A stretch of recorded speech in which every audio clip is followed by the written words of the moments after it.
নির্লজ্জের মতো দাঁত বের করে হাসছি।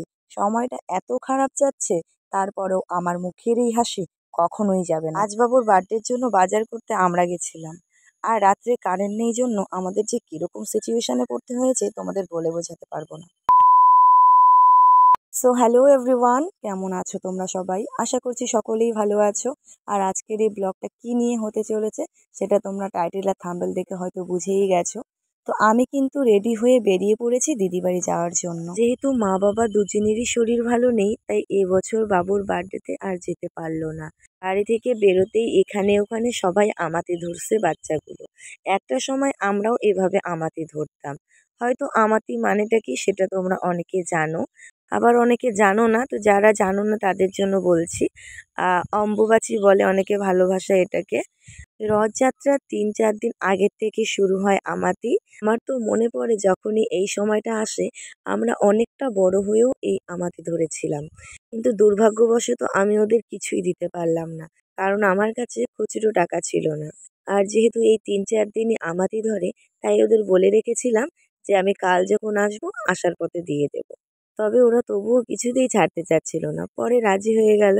তারপর তো একটু এগোতেই আরও ২-৩ জায়গায় কি অবস্থা। যাই হোক, আমি গাড়িতে কিন্তু উঠে গেছি, এখন যাচ্ছি ধূপগুড়ির দিকে। গাড়ি থেকে নেমেই হাঁটা শুরু করে দিয়েছি। আর দেখো এখানে ট্রাফিক জ্যাম, সব খালি এখন টোটো টোটো। এখন গাড়ির থেকে টোটোই বেশি হয়ে গেছে। তারপর সোজা চলে আসলাম মিও অ্যামোরে। আমি যদি বার্থডে কেক নিই তাহলে কিন্তু মিও অ্যামোর থেকেই নিই। আর তাছাড়া যদি স্পাইসি কিছু খেতে ইচ্ছে করে তো এখানেও স্পাইসি অনেক কিছু পাওয়া যায়, তো এখান থেকেও মাঝে মধ্যে নিয়ে নিই। এখন সোজা চলে যাচ্ছি আমি মার্কেটের দিকে। এখানে আমি বাবুর জন্য টি শার্ট দেখছিলাম, পরে শুধু টি শার্ট দিতে কিরম একটা লাগছিল, তারপরে একটা প্যান্টও নিয়ে নিলাম। দুই বাড়িতেই সমস্যা চলছে, তাই বাবুর বার্থডেটা এবছরও আর সেরমভাবে করা হবে না, কারণ জিজুও বাড়িতে নেই আর সেই সমস্যার জন্যই বাড়ি আসতে পারছে না। তাই ছোট্ট করেই আজকে বার্থডে সেলিব্রেটটা সেরে ফেলবো। চচরা বাড়ি পর্যন্ত আমি ডাইরেক্ট বাসে এসেছিলাম, তারপরে এদিকে ভাগনা এসছে আমায় নিতে। Happy birthday to you Mani. জানালা দিয়েই বার্থডে বয় আমার ব্যাগটা তুলে নিল।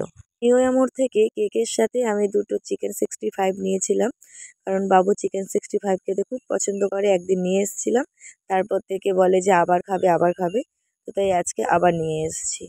তো এখানে দুজনে মিলেই খাচ্ছি, সাথে দিদিকে ওদিকে একটু ছিঁড়ে দিয়েছি খাওয়ার জন্য। আর একজন এদিকে দেখো মুখে থাকতেই মুখে ঢোকাচ্ছে। যাই হোক, তারপরে আমি এদিকে খেতে বসে পড়েছি। দিদি মাছের ঝোল করছে, আর এখানে ডাটা দিয়ে একটা ঘন্ট করছে। খেয়ে দিয়ে বেশ কিছুক্ষণ রেস্ট নেওয়ার পর এখন যেহেতু সূর্যটা ডুবো ডুবো হয়ে গেছে, তাই ছাদে এসেছিলাম কয়েকটা রিলস বানাতে। দেন কিছুক্ষণ পর দিদি হাতে টাকা ধরিয়ে দিয়ে বাজারে পাঠিয়ে দিল। যেহেতু জিজু নেই, তাই আমরাই গেলাম বাজার করতে। বাজারটাও কিন্তু খুব একটা দূরে না, দিদিদের বাড়ির পাশেই বাজার। দিদিদের বাড়ি থেকে 2-3 মিনিট লাগবে বাজারে আসতে। সময়টা খুব একটা ভালো যাচ্ছে না, কিন্তু তারপরও আমার এই মুখের হাসি দেখে কেউ বলবে যে আমার সময় নাকি খারাপ যাচ্ছে। একটা সময় আমি সময় খারাপ গেলে মুখটাকে ফুলিয়ে রাখতাম, আর এখন সময় খারাপ গেলেও হাসতে শিখে গেছি। তবে একটা কথা তোমরা মানো আর না মানো, তোমরা যদি সবসময় হাসি মুখে থাকো তাহলে যে কোনো পরিস্থিতিতে নিজেকে মানিয়ে নিয়ে চলতে পারবে। তোমাদের সাথে কথা বলতে বলতে আমাদের বাজার কমপ্লিট, যা যা নিতে লাগে সব কিছু নেওয়া হয়ে গেছে। তো এখন চলে যাচ্ছি আমরা বাড়ির দিকে। আর এদিকে ঘরে এসে দেখি কারেন্ট নেই। এমার্জেন্সি বলটা জ্বলছে, জানি না কতক্ষণ জ্বলবে। আর দিদিদের বাড়িতে শুধু না, আশেপাশে 2-3টে বাড়িতেও নেই। আর সবার বাড়িতে কারেন্ট আছে, কারেন্ট অফিসেও ফোন করে দেওয়া হয়েছে, জানি না কতক্ষণে আসবে আর কতক্ষণে কারেন্ট ঠিক হবে। মোবাইলের লাইট জ্বালিয়েই কিন্তু এখানে সব কিছু বানানো হচ্ছে। মোবাইলের ফ্ল্যাশও আর কতক্ষণ জ্বালাবো জানি না, কারণ মোবাইলেও চার্জ নেই। একটা কথা কিছুতেই বুঝতে পারছি না, কারেন্টটা যাবে যখন তো একটু পরেই যেত, কয়েক ঘন্টা পরে। এখনই যাওয়ার কি দরকার? আমরা কিছুক্ষণের মধ্যে সেলিব্রেট করব, এদিকে কারেন্ট নেই। কীরকমটা লাগে বলো তো? এদিকে অন্ধকারের মধ্যে এক এক করে সব কিছুই বানানো হয়ে গেল, শুধু এখন লুচিটা ভাজলেই হয়ে যাবে। তো এখানে এটাকে কি বলবো, লুচি বলবো না পুরি বলবো বুঝতে পারছি না, কারণ কিছু কিছু লুচি একটু বড়, কিছু কিছু একটু ছোট। যেহেতু দুজন বেলছে তাই বেলাটা তো একটু আলাদা হবেই। আর এই গরমে থাকাও যাচ্ছে না। লুচি ভাজা হয়ে গেলে আমি সোজা চলে যাব স্নান করতে, তারপরেই শান্তি লাগবে। ফ্রেশ ট্রেশ হয়ে যাওয়ার পর এইদিকে দেখো ডেকোরেশন করেছি অন্ধকারে। যাই হোক, কিছু করার নেই, লাইনের লোকও এখন কখন আসে কোনো ঠিক নেই। আর এদিকে রাতও অনেকটা হয়ে গেছে, বাচ্চা মানুষ কখন না কখন ঘুমিয়ে পড়বে। রান্না বান্নাও অন্ধকারে করা হলো, এদিকে এখন সেলিব্রেটটাও অন্ধকারে করতে হচ্ছে।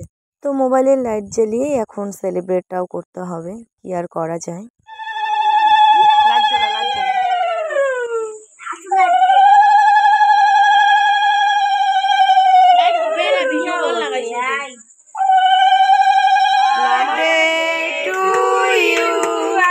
Happy birthday dear Aditya, happy birthday to you. Happy birthday Manik, happy birthday Manik.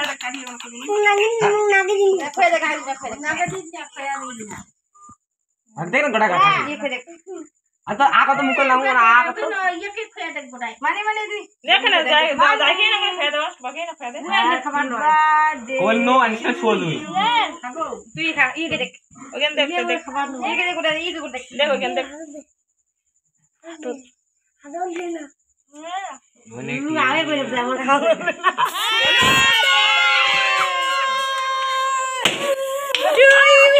Happy birthday to you.